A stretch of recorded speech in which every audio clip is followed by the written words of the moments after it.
쇼핑센터나 이 공공장소에서 간혹 어린아이들이 떼쓰고 우는 것을 보면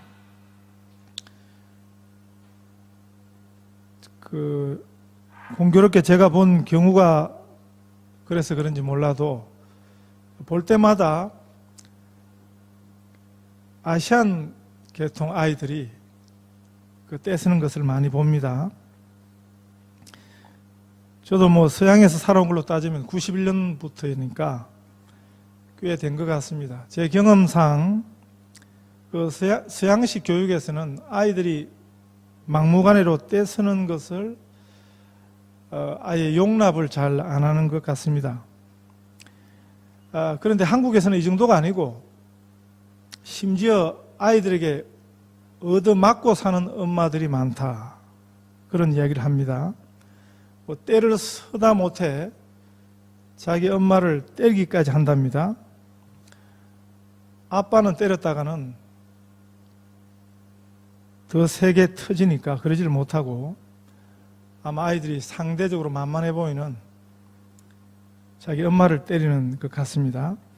7살짜리 상둥이 남자아이 둘이요, 얼마나 막무가내인지 그 아이들 엄마가 늘 아이들에게 발길질 당하면서 얻어맞고 살았습니다. 아이들 둘이서 막무가내로 때를 쓰기 시작하면 그 엄마 혼자서 어떻게 할 줄을 몰랐습니다. 그것도 하나가 아니고요, 똑같이 생긴 거 둘이서 그래 보십시오. 그런데 이 아이들이 변하기를 시작했습니다. 한 교육 프로그램의 힘을 빌려서 그대로 했더니 2달 만에 감당할 수 없었던 이 아이들이 완전히 달라지기를 시작했습니다. 그 교육 프로그램에 의해 가지고 그 7살짜리 아이 둘을 해병대 캠프에도 집어넣고요. 그랬다고 또 인터넷에서 한참 시끄러웠어요.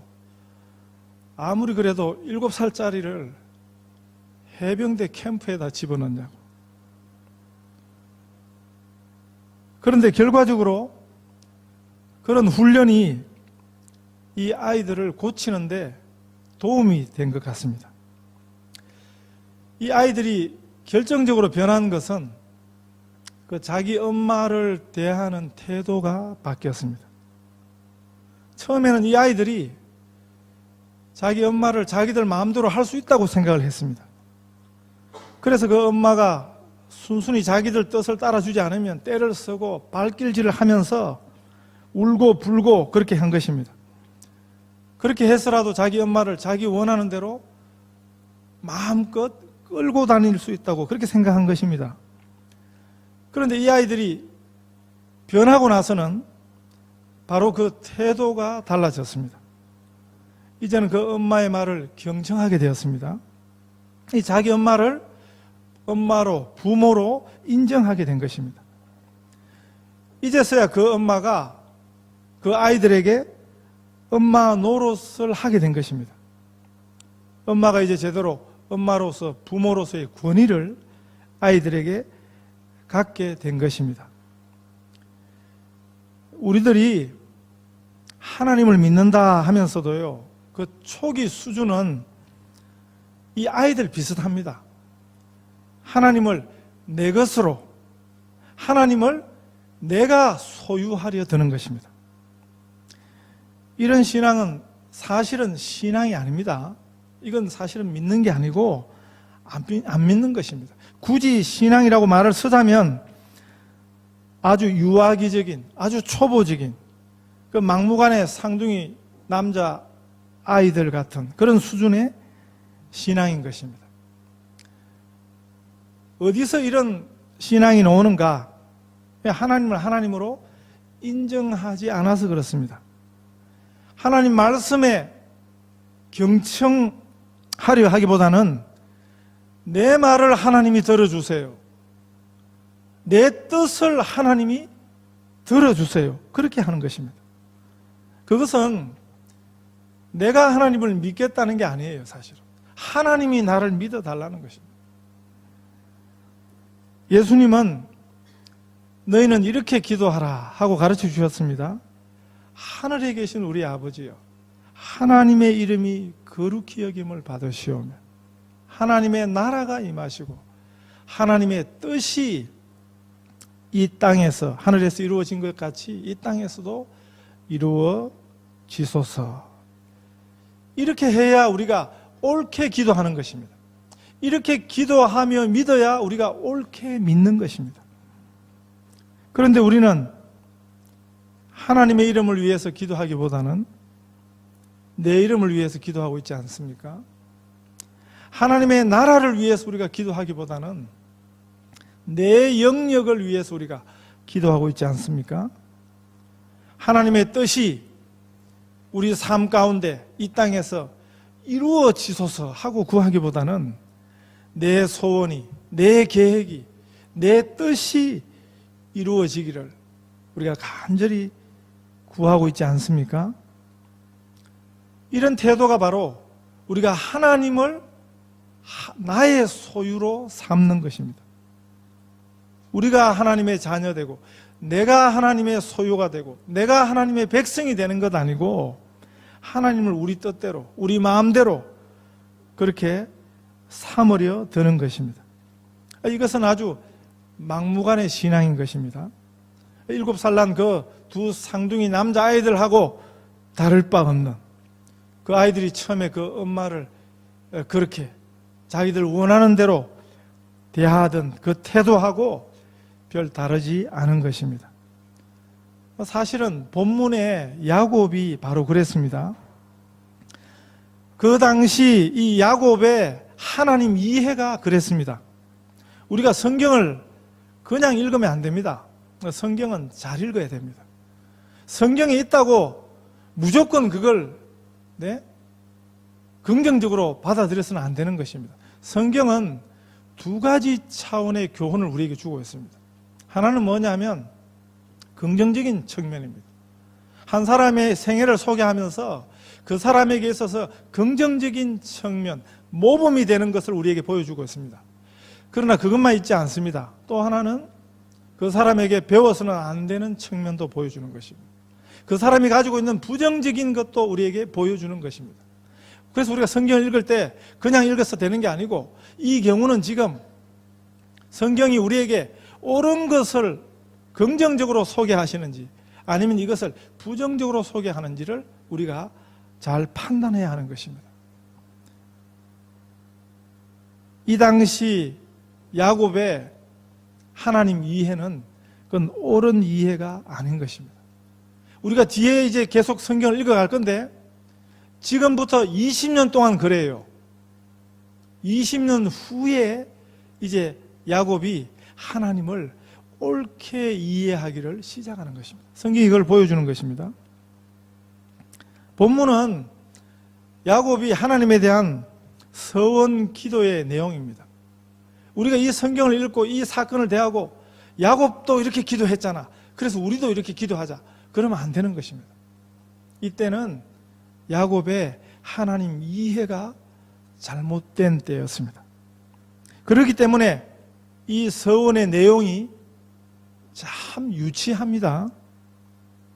이것은 하나님보다 자신이 더 먼저입니다. 사실은 이 내용을 잘 보시면 하나님을 위한 서원이 아니에요. 이것은 야곱 자신을 위한 서원이었습니다.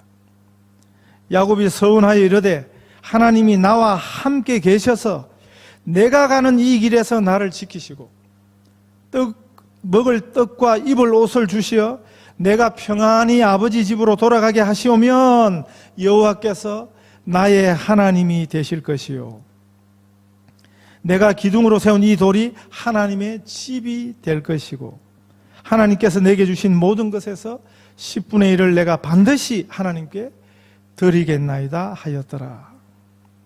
야곱이 착각했고 우리들이 많이 오해하고 착각하는 것이 바로 이것입니다. 그게 뭐냐면 우리는 이렇게 생각합니다.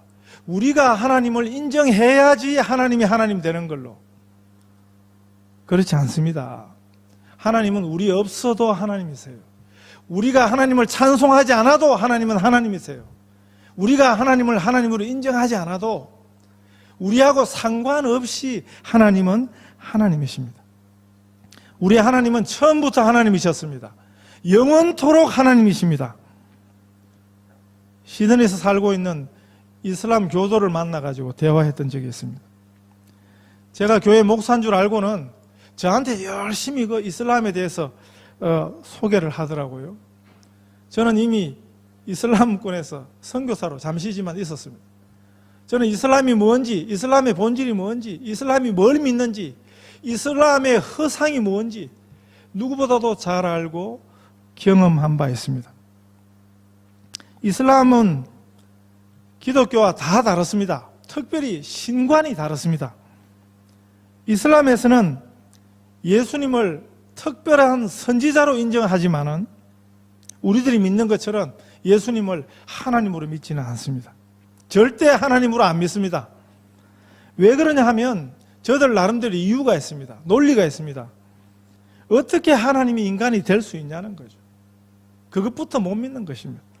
어떻게 하나님이 인간으로 태어나시고 인간 가운데 사시고 그리고 인간에게 붙들려서 죽으실 수 있느냐는 것입니다. 그래서 절대 예수는 하나님이 아니라고 그렇게 믿는 것입니다. 그러나 우리 기독교 신앙에서는 이 예수님의 성탄절, 우리 기독교에 여러 절기가 있습니다만 가장 중요한 절기입니다. 가장 큰 축복입니다. 하나님께서 인간의 몸을 입고 우리에게 찾아오셨습니다. 세상 가운데 인간의 몸을 입고 인간으로 하나님께서 태어나셨습니다. 왜요? 그래야 우리에게 하나님의 구원이 미치는 것이거든. 그래서 우리가 구원받게 된 것이거든. 이슬람의 신과는 하나님은 초월하신 분이에요. 우주보다 더 크신 분이에요. 그래서 이슬람의 알라는 고장난 우주를 고칠 수 있는 능력이 있습니다. 그런데 이슬람의 알라는 초월해 있어요. 그냥 인간을 쳐다만 보는 것입니다. 인간에게 숙명을 던져놓고 그게 이슬람의 숙명론입니다. 알라는 그냥 인간의 삶에 개입하는 분이 아니에요. 그 알라가 우주 전체를 구원할 능력이 있어도 그 문제를 그냥 쳐다만 보고 있는데 어떻게 거기 구원이 일어나겠습니까? 그래서 사실 이슬람에는 구원이 없습니다. 우리가 생각하는 그런 구원이 아니에요. 당신 구원받을 수 있습니까? 없습니까? 물으면 이슬람 신자는 인샬라, 알라의 뜻이면 구원받고 그렇게 말하고 있습니다. 하나님께서 우리 삶에 오시지 않는데 초월해 계시기만 한데 어떻게 거기 구원이 일어나겠습니까? 하나님께서 반드시 우리 삶에 오셔야 하는 것입니다. 하늘에 계신 우리 아버지십니다. 하나님이 우리 아버지가 되신다고요. 하나님 아버지 하시면 하나님께서 우리에게 귀를 여시고 우리의 기도를 들으시고 우리의 삶에 오시는 것입니다.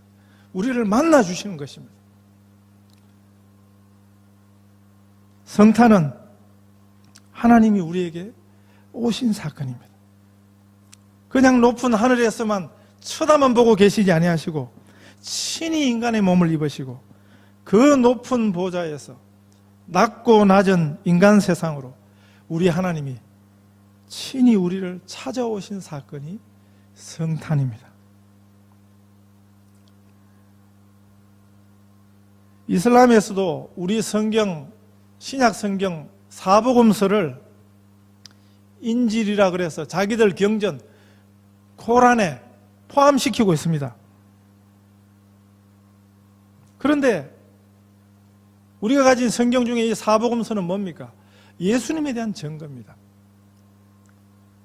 특별히 요한복음에서는 예수님이 하나님이시라고 증거하는 것입니다. 이 요한복음을 제대로 읽으면, 사복음서를 제대로 읽으면 그 원래 주제가 예수님이 하나님이신 것을 증거한다고요. 그 전에 저희들이 학교 다닐 때 국어 시험 칠 때 주로 치던 시험이 뭡니까? 문장을 하나 주고는 그 문장의 주제가 뭐냐는 겁니다. 그 문장의 내용을 믿느냐 안 믿느냐, 그건 믿고 안 믿고를 떠나서 그 주제는 분명한 것입니다. 자기 생각대로 주제를 정하면 그건 틀린 답입니다. 정답은 원래 그 문장에, 그 글에 주어져 있는 주제를 찾는 것입니다. 요한복음을 가지고 여호와 증인 전도자와 한참 대화도 해봤습니다. 이슬람 신도와 똑같은 이야기를 합니다. 결론을 딱 가지고 있습니다. 절대 예수는, 인간은 하나님이 될 수 없다 하는 결론을 가지고 성경을 읽으니까 아무리 성경을 읽어도 성경이 가지고 있는 원래 주제를 못 만나는 것입니다.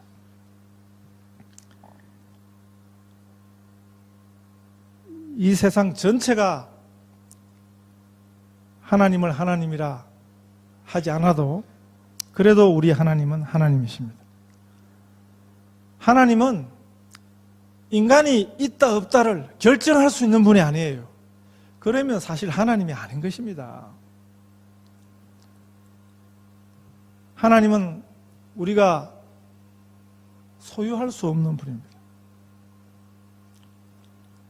하나님은 우리 손 안에 들어오는 분이 아닙니다. 내가 막 소리 지른다 그래서 거기 붙잡히는 분이 아니에요. 그러면 하나님이 아닙니다. 그럼에도 불구하고 교회 안에서 하나님을 내 편 만들려고 하는, 내 뜻을 위해서, 내 소원을 위한 하나님으로 만들려고 하는 많은 사람들의 시도가 지금도 있습니다. 지금도 많은 성도들이 야곱과 같은 이런 기도를 하고 있습니다. 이렇게 해주시면 내가 하나님 앞에 이렇게 하겠습니다. 나를 도와주시면 내가 하나님을 위해서 이렇게 하겠습니다. 우리는 하나님을 소유할 수 없습니다. 성경은 어떻게 야곱이 하나님을 제 편으로 만들었느냐를 보여주는 책이 아니에요. 성경은 어떻게 야곱이 처음부터 하나님의 소유였음을 보여주는 책입니다. 어떻게 야곱이 하나님의 소유로 발견되는지를 보여주는 책이 성경입니다.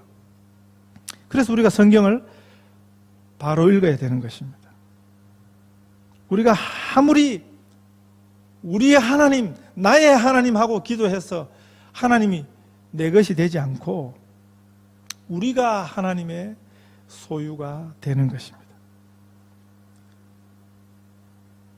성경은 우리에게 하나님이 야곱의 하나님이 되는 것이 아니고 야곱이 하나님의 사람 되는 것을 보여주는 책입니다. 하나님을 소유하려 들었던 인생이 어떻게 변화되어 가지고 하나님의 소유가 되는지를 이 야곱 사건을 통해서 보여주신다고요. 어떻게 우리 인생이 하나님께 속한 하나님의 인생으로 변해가는지를 우리 성도님들도 깨달아 가실 수 있기를 바랍니다. 그래서 우리가 기도가 바뀌어지기를 바랍니다. 우리 생애를 통해서 하나님이 하나님이심을 증거하게 하여 주시옵소서. 우리 부모님들이 우리 자녀들 위해서 기도하실 때도 이렇게 기도하셔야 됩니다. 내 자녀가 이렇게 되게 해주세요. 내 자녀가 이렇게 되었으면 부모의 바람을 거기다 쏟아놓지 마시고 그 일에 하나님 도와달라고 그러지 마시고 하나님께서 내 자녀를 하나님이 원하시는 일에 하나님 사용해 주세요. 내 자녀가 그 뜻에 온전히 순종토록 해 주세요. 이렇게 기도하실 수 있기를 바랍니다. 우리 자녀의 삶 가운데 하나님이 하나님으로 온전히 나타나게 하여 주시옵소서. 내 뜻대로 마시고 아버지의 뜻대로 되기를 원합니다 하고 기도하실 수 있기를 바랍니다. 그래서 기도하면서부터 우리의 소원부터 하나님을 하나님으로 인정하실 수 있기를 바랍니다. 결국에는 우리가 다 이렇게 기도하게 될 것입니다. 우리가 처음에는 야곱처럼 야곱을 따라 기도하겠지만 그러나 우리의 기도가 다 바뀌게 될 것입니다. 야곱의 초창기에 그의 하나님 이해는 참 유치했습니다. 처음부터 틀렸습니다. 될성 싶은 나무는 그 떡잎부터 안다는 말이 있지 않습니까? 그 말대로 했으면 이미 야곱은 그 삭부터 틀린 것입니다. 그런데 참 놀라운 사실은 그 떡잎부터 틀렸다고 그 삭을 잘라버리시는 분이 아니십니다. 우리 하나님은. 성경이 담고 있는 복음이죠. 하나님께서는 우리가 하는 것처럼 하시지 않습니다. 우리는 우리식으로 얼마나 사람을 재단합니까? 들어보면 별것도 아닌 그런 근거를 가지고, 그런 기준을 가지고 쉽게 우리는 사람들을 내어버리는 일을 하고 있습니다. 세상이 그렇게 하고 있습니다. 그러나 우리 하나님은 그러시지를 않습니다. 우리들이 하는 것처럼 몇 가지를 그냥 보고 쉽게 사람을 판단해서 내어버리는 그런 일을 하나님이 만약 하셨다면 오늘 누가 감히 이 자리에 나올 수 있었겠습니까? 야곱은 처음부터 그 서원이 잘못되었습니다. 하나님에게 조건을 달고 있습니다. 이렇게 해주시면 하나님이 내 하나님이 될 것입니다. 내가 하나님께 집을 대어드리고 하나님께 11조를 드리고 그렇게 하나님과 협상하려 들었습니다. 마치 장사꾼이 이익을 남기려고 장사하듯이 하나님을 대했습니다. 그런데도 하나님은 참으셨습니다. 야곱을 향해 기다리셨습니다. 오히려 하나님께서는 이 다음번 이야기를 보면 야곱이요, 그 야곱의 발걸음을 처음 외갓집을 향해서 그 먼 길을 떠나왔는데 순적히 그 외가에 당도하도록 하나님께서 인도하셨습니다. 하나님께서는 이 야곱을 그리고 또 우리들을 처음부터 정확하게 따져보지 아니하시고 대신 하나님께서는 은혜로 대해 주셨습니다. 오늘 우리 성도들이 또 우리 교회가 우리가 처음 받은 이 하나님의 은혜 이걸 자꾸 놓치고 있습니다. 그러면 어떻게 되냐 하면 우리가 하나님의 은혜를 놓치면 하나님의 은혜에서 멀어지면 우리는 포악해질 수밖에 없습니다. 메마르고 황량해질 수밖에 없습니다. 우리가 받은 그 크신 은혜를 망각하면 우리 삶은, 우리 신앙은 바짝 말라버릴 수밖에 없는 것입니다. 우리가 처음 받은 그 하나님의 은혜를 기억해야겠습니다. 특별히 이 성탄을 앞두고 이 성탄의 은혜를 기억하십시다. 그래서 우리가 하나님을 소유하는 것이 아닙니다. 우리는 하나님을 소유할 수 없습니다. 하나님께서 우리를 소유하십니다. 우리가 하나님의 자녀가 되고 우리가 하나님의 백성이 되고 우리가 하나님의 종이 되기를 중심에서 소원하시는, 그래서 감격이 있는 절구음이 가득한 성탄의 은혜가 우리 성도들의 삶 가운데 풍성하시기를 축복합니다.